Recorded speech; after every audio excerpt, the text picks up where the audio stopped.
Welcome to this lecture on cryogenic hydrogen technology. So, we were talking about the hydrogen properties, and today we will try to learn about the ortho-para hydrogen conversion.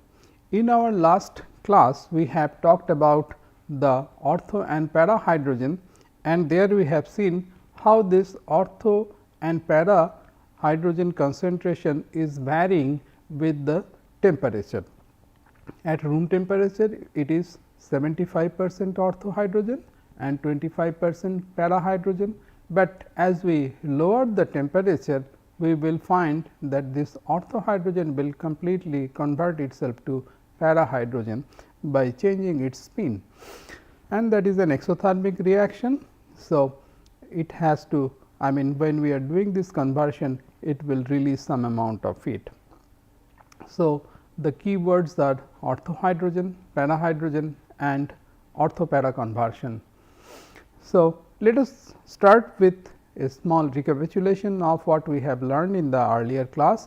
So, this is what is the ortho hydrogen concentration, and initially at nearly room temperature or slightly higher temperature, you will find that it is 75% ortho hydrogen and 25% para hydrogen. Then this is for the ortho hydrogen concentration. We have ortho hydrogen concentration we have written, and in terms of para hydrogen, it would be something like this. This is the concentration of para hydrogen.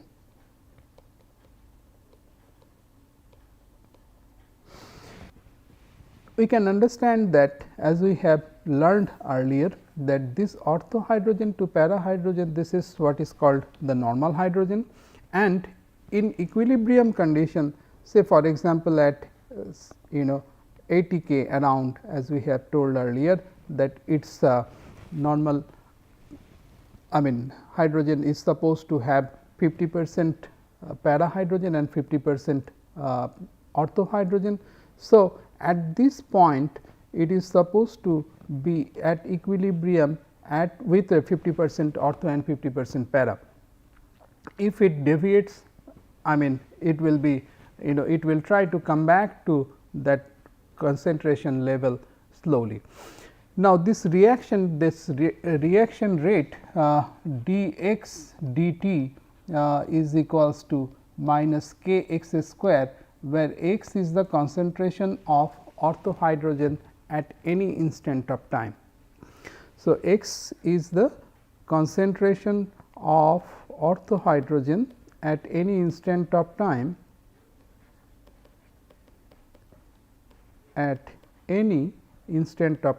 t, and its variation with time is the second order equation, where k is the rate constant.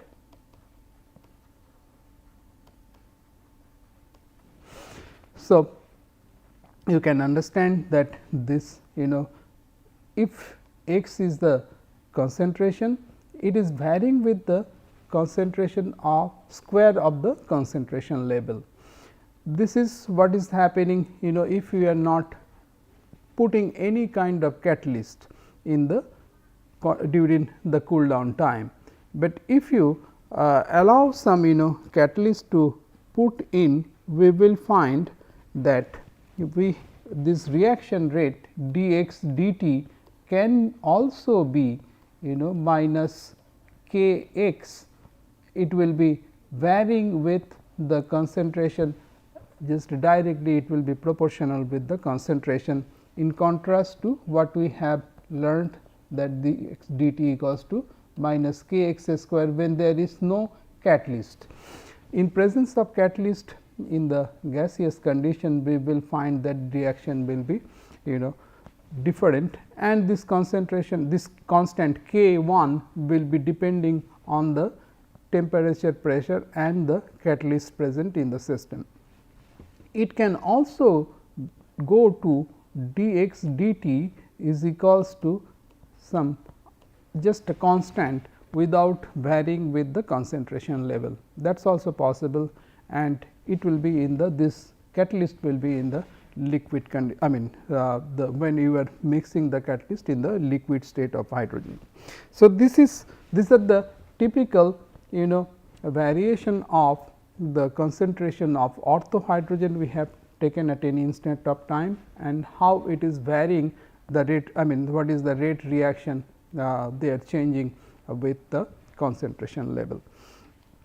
So, with this basic information, let us now try to solve a situation where we have imagined that we have liquefied some amount of hydrogen, normal hydrogen we have taken, and we have liquefied it, but we have not put any kind of catalyst. So, it is gradually trying to convert itself to equilibrium hydrogen. So, it has converted from say 300 Kelvin to its normal boiling point at 20 Kelvin, and we have not added any catalyst. So, that means it is almost instantaneously or within a very short time we have in maybe few hours or so, it has been converted to the gaseous state to the liquid state. But it has not the same, it is with 75% ortho hydrogen and 25% para hydrogen. That means, it is in the normal condition, it is the normal hydrogen, and in the liquid state also it is trying to convert itself from 75% to different concentration, and at the same time it will release heat, and what will happen to the liquid content. So, now imagine a situation that we have a container where we have kept that liquid that is 75% ortho hydrogen and 25% para hydrogen. We have taken some gas, we have been able to liquefy it, and we have stored it, and it is imagine that it is a very good container with very excellent insulation. There is no ideally there is no heat leak from outside. So, if there is any kind of heat generation, then only that will convert this liquid into it will evaporate that liquid. So, that means, what would be the content of this container after several hours, if we have not done anything, just we have liquefied normal hydrogen and kept it as it is. So, the rate reaction would be dx dt equals to minus k x square, and if we have some initial mass m 0, we would like to find out what would be the mass of this liquid hydrogen after several hours, and of course, we have forgotten to tell that we are not keeping it confined. So, it is always that always the pressure is maintained at the same pressure. So, the amount of liquid that will be remaining inside this, or say basically m by m 0, we are trying to find out. So, let us try to look into this problem. So, we have dx dt equals to minus k x square. So, if we try to integrate it, what will happen? Dx by x square is equals to minus k dt, and if we integrate it between the it will be minus 1 by x is equals to minus k t plus the constant of integration. So, what is the boundary condition or initial condition? At t equals to 0, we have said that the concentration, this x is the concentration of ortho at any instant of time, as we have learned. This x equals to x 0, that is equals to 0.75. So, we have initially 75% of ortho hydrogen. So, let us now put it in this. So, x becomes minus 1 by 0.75 is equals to minus k equals to 0. So, it is equals to A.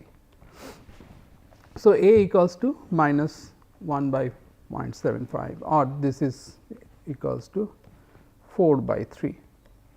So, 1.33 roughly we can say. So, with this one we can now write that x is equals to 1 by 1.33. So, the resulting equation becomes 1.33 plus k t.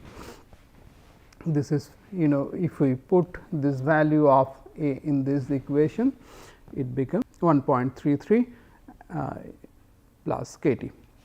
So, that is what is the value of x with time it is varying.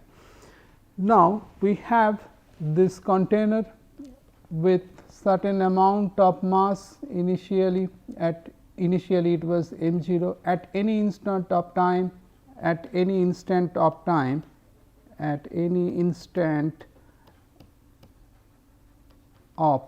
t, let the mass be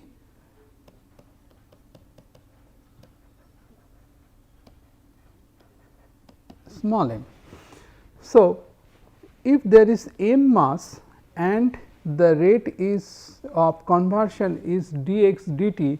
So, you have m dx dt amount of ortho hydrogen generation.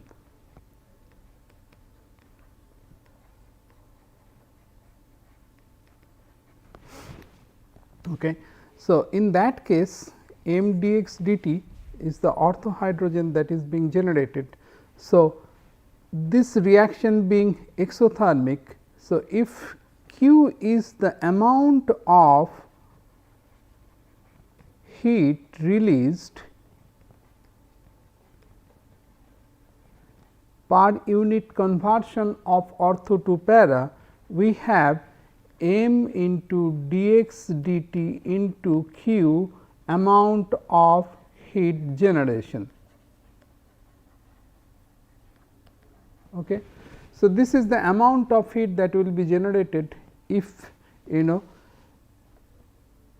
m mass is getting converted at a rate of dx dt and the heat of conversion is Q.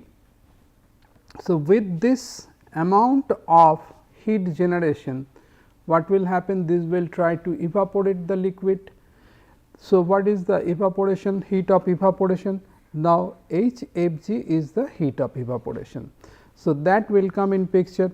So, if we look at it, we have this is the amount of heat that is generated and this is the heat of evaporation. So, if we try to correlate these two, we can find out what is the rate at which the mass is converted or mass is evaporating. So, this is the amount of heat and this is the heat HFG heat of evaporation. So, what would be the resulting okay. So, we have HFG heat of evaporation and m into dx dt into Q, that is the amount of heat being generated. So, if we divide it by 1 by h f g, then m dx dt into Q, that would be the generation of rate of change of evaporation of the liquid. So, we have this equation now. Now, we will try to replace this dx dt from this equation. So, in that case we can write it as Q by h f g into m we will take to this side and this would become minus k x square, then this is 1 by m dm by dt. So, now we have obtained one equation where this x can also be changed. We have earlier obtained x equals to 1.33 plus k T. This is for a situation when the initial concentration is 75% of ortho. So, if we replace this equation in this equation, the value of x, what we will find is q by h f g into, there is a negative sign, k into 1 by 1.33 plus k T whole square equals to 1 by m dm dt. Now, we can integrate it on both sides, and we can find that this integration will give you q by h f g into k will cancel out. So, 1 by 1.33 k T, and then you will have, this is logarithmic, this t will be coming to this side, of course, it would be this would be d t, this won't be there here. So, d m by d t will be logarithmic of m plus constant of integration. So, let us call it as logarithmic b. So, this would be the integration part, and if you try to now put the initial condition with respect to the mass, we will have something like this, that q, we have taken all the terms q m, okay, fine. So, what is the initial condition? At t equals to 0, we have m equals to m 0 mass was there. So, if we substitute it here, we will find that this becomes m 0 and this becomes q by h f g and 1.33. So, that is equals to ln of m 0 plus ln of b. So, we now have the value of ln b with us, and if we substitute it in this equation that we have obtained, it is supposed to give us the resulting expression is supposed to be m by m 0. You can try to calculate it, and if you are finding something different, then you can tell me. So, this b would be supposed to be m 0 by e to the power 3 q by 4 h f g, and the resulting expression is supposed to be e to the power q by h f g 1.33 plus k T, and this is minus 3 q by 4 h f g. So, this is supposed to be the final expression, and if we try to plot this, we will come to that part in the next slide, that this would be the expression for m by m 0 if the initial concentration of orthohydrogen x equals to x 0 is equals to 0.75. If it is other than 0.75 initially, this expression is going to change accordingly. Fine. So, based on this information, now let us try to calculate a problem where we have m by m 0 for the initial concentration, different initial concentration if it is given, say initially it may be 0.75, 0.6, 0.5 and so on, and we have been given the value of q equals to, that is the heat of conversion, that is 1416.9 joule per mole, and HFG, that is heat of evaporation, that is 900 joule per mole. So, what we need to find out is m by m 0 or up to 1000 hour. Basically, what we are trying to look at, that if we have liquefied hydrogen with this initial concentration 0.75, or if we are varying with different initial concentration of orthohydrogen, by by suitable method we will talk about it while talking about the liquefaction of hydrogen. So, what is the kind of m by m 0. So, what fraction of the initial mass will be there after 1000 hours. So, we have we have done the expression, or we have calculated the expression for 0.75. You can calculate it. It won't be very difficult to for calculate it with the initial concentration of 0.6, 0.5, 0.3 and 0.2 and 0.3. So, with those concentration levels, if you are solving this this kind of equation, if you have you can plot it this fraction with up to 1000 hours.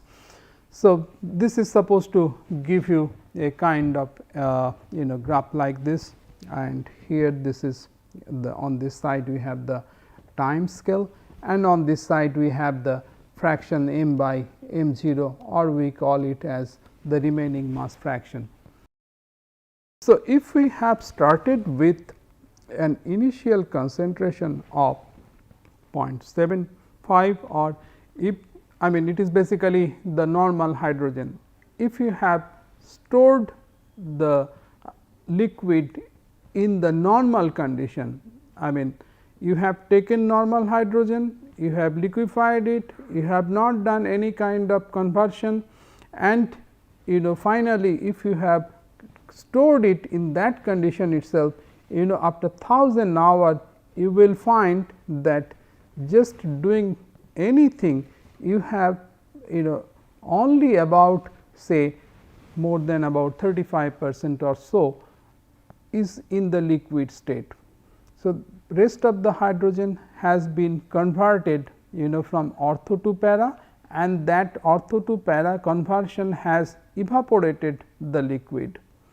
So, you can understand the loss. That means, you have taken some amount of hydrogen, you have spent energy to convert it into liquid, but you have not taken adequate means to convert this normal hydrogen, or you have not converted the ortho hydrogen to para hydrogen, and you have just like that, if you have stored it, it will result in a only about more than some 30% of liquid hydrogen at the end. Rest of the hydrogen, it has converted, tried to convert the ortho to para, and in that being an exothermic reaction, that has evaporated, and that is more than actually, if you look at in the previous expression where we have talked about the HFG, that is the heat of evaporation of this liquid hydrogen, that is around 900 joule per mole, whereas this heat of conversion, that is 14-16 joule per mole. So, that is way higher than the evaporation, heat of evaporation. So, that means, if this ortho to para is getting converted, it will generate adequate heat to evaporate the liquid. Okay. So, but now let us look into the situation as we are keep on decreasing this ortho concentration, initial ortho concentration. Say for example, this is with the 0.6, if it is reduced from 0.75 to 0.6, you can understand that after 1000 hours you will find that the concentration is about more than 40%. So, so on. If finally, if we our liquefaction process is such that the resulting conversion is having only when we have taken normal hydrogen and then we have liquefied it and changed the concentration of ortho, or we have converted ortho to para, and ortho concentration is only about 0.20% in that resultant liquid, and if you have kept that liquid in that condition, you will find that about 80% of the liquid could be stored, and after say 1000 hours, in contrast to the 35% or slightly more than 35% with the initial concentration of 0.75. So, what we can understand from this, you have to, what you have to do is that for 0.6 to 0.2 you have to find out these expressions as we have derived earlier, and you have to calculate these lines. You can plot it in Excel graph, and then you can try to reproduce this graph, and you can also try to find out the that expressions for that m by m 0. So, this shows the how important it is to convert this ortho to para when you are converting this, or when you are liquefying hydrogen from gaseous state to the liquid state. Fine. So, these are the references. You can look for the Barron book, and then Thomas Flynn and Powell, these are the books you can refer to. So, in conclusion, we can tell that this conversion of ortho to para is an exothermic reaction, and if it is not converted while storing the liquid for longer duration, then one must have to pay the penalty in terms of evaporation of the liquid. So, thank you for your attention.